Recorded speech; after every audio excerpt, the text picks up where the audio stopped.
Anastasia Bloodworth, Wood Elf Arcane Trickster,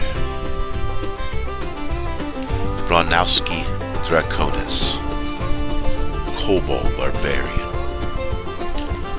Grinfizz, Plasmoid Monk, Wesley Snakes, Relicborn Sorcerer Warlock, Sir William Wellington, Paladin,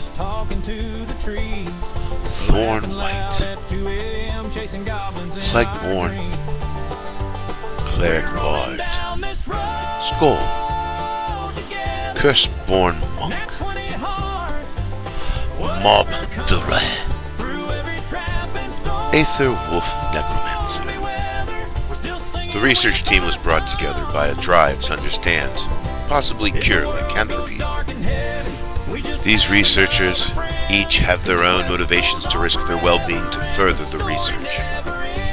That is what brought the team to Traptown, in the swamps far to the southeast of Farkov. Mayor Jacques Une of Traptown sent word that there had been rumors of a large alpha were creature in the area. This information was more than enough to get our adventurers mobilized.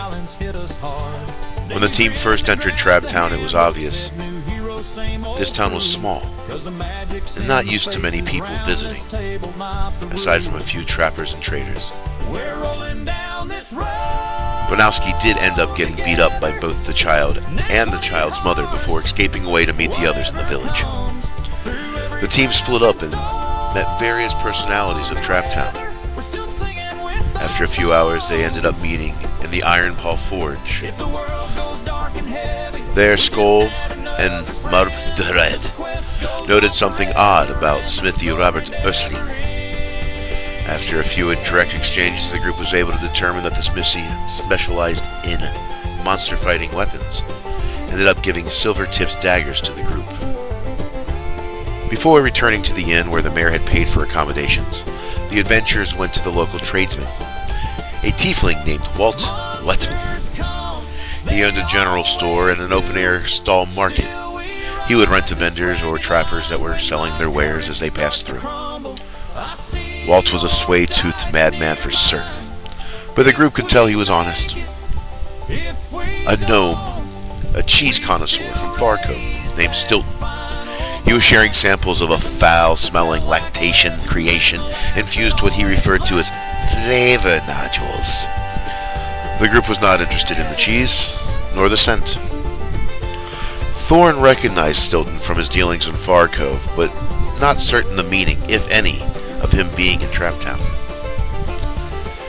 After the old factory assault from Stilton, the group finally returned to the Trap's Knot Tavern, where innkeep Tavernier Grossier was waiting with dinner and rooms.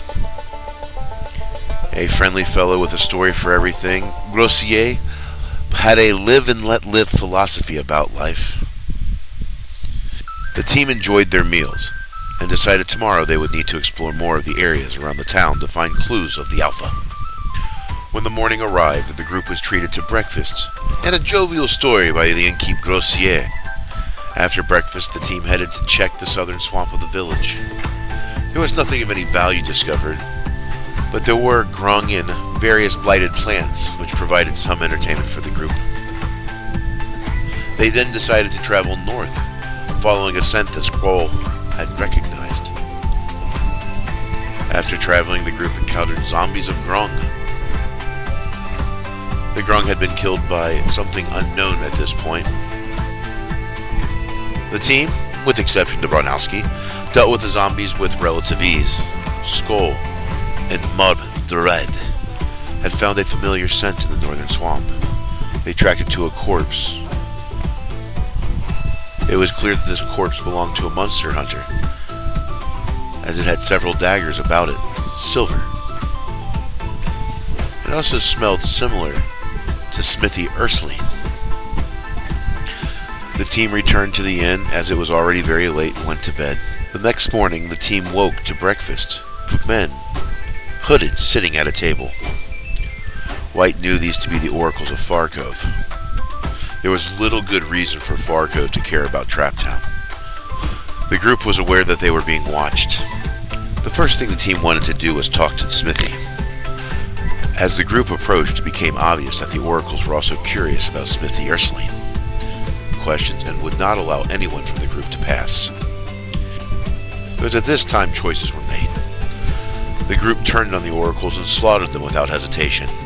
Grinfizz turned one of the oracles into his personal skeleton, perhaps as a form of disguise later. The skeleton soon melted away inside his plasmoid body. The team had made themselves potential enemies of Farco through their actions. In all the chaos, Stilton, the cheese connoisseur, finds the team and tells them he will help them escape. He also assured them that he would help them better understand why the oracles were involved. The team then traveled with Stilton incognito for several weeks until finally reaching Farco. Stilton tells the team the first stop is to the estate of Lord and Lady Rowland.